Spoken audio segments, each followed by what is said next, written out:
നമസ്കാരം. ലബനനിലെ ഹിസ്ബുള്ള കേന്ദ്രങ്ങളെ ലക്ഷ്യമിട്ടുകൊണ്ട് ഇസ്രയേൽ ശക്തമായി ബോംബാക്രമണം നടത്തി. ഹിസ്ബുള്ളയെ നിരായുധീകരിക്കുവാനുള്ള സമയപരിധി അവസാനിക്കുന്നതിനോട് സമാന്തരമായിട്ടാണ് ഈ ആക്രമണം നടന്നത്. ഹിസ്ബുള്ള അംഗങ്ങളുടെ പരിശീലനത്തിനായി ഉപയോഗിച്ചിരുന്ന സൈനിക കോമ്പൗണ്ടിലെ അടിസ്ഥാന സൗകര്യങ്ങളും ലോഞ്ചിംഗ് സൈറ്റുകളും തകർത്തുവെന്നും ഇസ്രയേൽ സൈന്യം അറിയിച്ചു.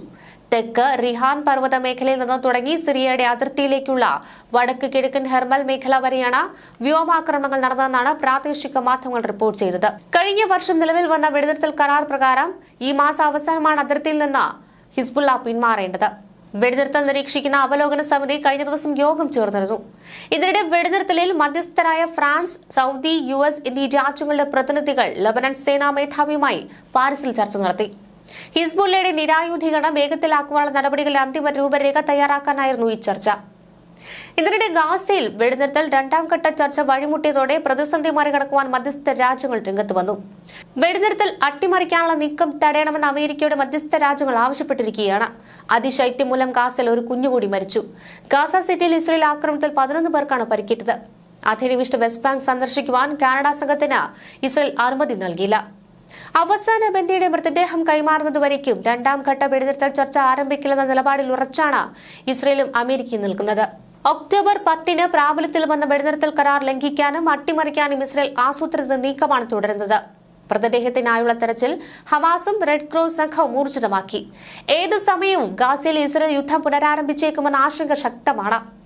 എന്നാൽ രണ്ടാം ഘട്ട വെടിനിർത്തൽ ചർച്ച ഉടൻ ആരംഭിക്കുമെന്നും ഗാസയിലേക്ക് സഹായം അനുവദിക്കണമെന്നും ഖത്തർ പ്രധാനമന്ത്രി US state secretary Mohammed bin Abdulrahman bin Jassim Al Thani അമേരിക്കയോട് ആവശ്യപ്പെട്ടു.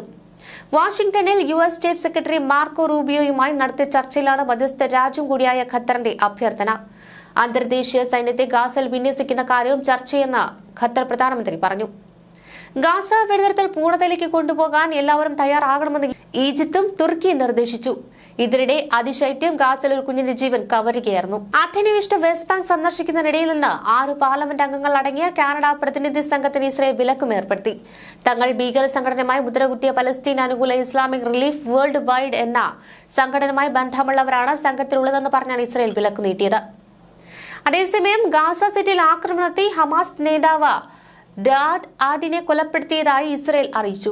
ഹമാസ് സൈനിക വിഭാഗമായ അൽ ഖസം ബ്രിഗേഡ് കമാൻഡർ റയാദ് ആദിനെ ഗാസ സിറ്റിയിൽ നടന്ന ആക്രമണത്തിലൂടെ വധിച്ചതായിട്ടാണ് ഇസ്രയേൽ സേന അവകാശപ്പെടുന്നത്. ഗാസ സിറ്റിയിൽ കാറിന് നേരെ നടന്ന ആക്രമണത്തിൽ മറ്റ് 4 പേർ കൂടി കൊല്ലപ്പെട്ടു. പ്രധാനമന്ത്രി ബെഞ്ചമിൻ നെതന്യാഹു, പ്രതിരോധ മന്ത്രി ഇസ്രയേൽ കാറ്റ്സ് എന്നിവരാണ് ആക്രമണത്തിന് ഉത്തരവിട്ടത്. എന്നാൽ റയാദ് കൊല്ലപ്പെട്ടതായി ഇസ്രയേൽ പ്രഖ്യാപനം ഹമാസ് സ്ഥിരീകരിച്ചിട്ടില്ല. ഇത്തരം ആക്രമണങ്ങൾ ഗാസ വെടിനിർത്തൽ കരാർ തകർക്കാനുള്ള ഇസ്രയേലിന്റെ ആസൂത്രിത നീക്കമെന്നാണ് ഹമാസ് പ്രതികരിച്ചത്. ഒക്ടോബർ 10 പ്രാബല്യത്തിൽ വന്ന കരാർ ഇതിനകം 700-ലധികം തവണയാണ് ഇസ്രയേൽ ലംഘിച്ചത്. ഈ മാസം 29 വൈറ്റ് ഹൌസിൽ രണ്ടാം ഘട്ട വെടിനിർത്തൽ സംബന്ധിച്ച് US പ്രസിഡന്റ് ഡൊണാൾഡ് ട്രംപുമായി ഇസ്രയേൽ പ്രധാനമന്ത്രി ബെഞ്ചമിൻ നെതന്യാഹു നിർണായക ചർച്ച നടത്താനിരിക്കെയാണ് ഈ ആക്രമണം. അതിനിടെ ബൈറോൺ കൊടുങ്കാറ്റിൽ തുടർന്നുണ്ടായ പേമാരി നാശം വിതച്ച് ഗാസയിലേക്ക് അടിയന്തര സഹായം എത്തിക്കണമെന്ന UN-ന്റെയും ലോകരാജ്യങ്ങളുടെയും അഭ്യർത്ഥന ഫലം കണ്ടില്ല.